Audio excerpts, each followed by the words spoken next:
आता आलेलो आहे मम्मीच्या साईडच्या इकडं. तुम्ही बघू शकता पाठी गाडी लावली आपली आणि इकडे रस्त्याचं काम चालू आहे या प्रकारे.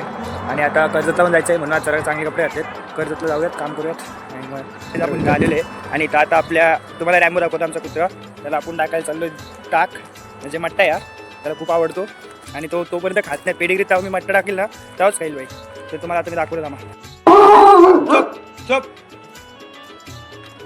गाईज यांनी पेडिग्री खाल्लेली आहे ऑलरेडी. बघा आल्या भुकायला लागला माझ्यावर, बोलतो मला सोड. त्यामुळे आता मी याला डबल टाकलेली आहे कारण याला अजून जास्त भूक लागलेली वाटताच. पेडिग्री आणि ताक खातो आता बाई. चला आता आपण पण जाऊया तिथं. आता आलेलो आहे डिमांडला. कर्जतची सगळी कामं झालीत आणि आता डिमांडला आले बघू शकतो तुम्ही. डिमांडला शॉपिंग करू आणि जाऊयात घरी. तर काही आता डिमांडवरनं निघालो आहे. बघू शकतो मी किती सामान आहे. मम्मीची शॉपिंग पडली. आता झालं आपण जिमला मोहितेसोबत. आता जिमला जाऊयात, वर्कआउट करूयात आणि मग घरी जाऊयात. जिम वगैरे झालेले आहे. आजचं वर्कआउट कंप्लीट झालेलं आहे. आता चालू आहे फ्रूट पीत घरी आणि आता घरी जाऊयात. आजचा ब्लॉग इथे एंड करूयात. चला बाय बाय, उद्या भेटूयात.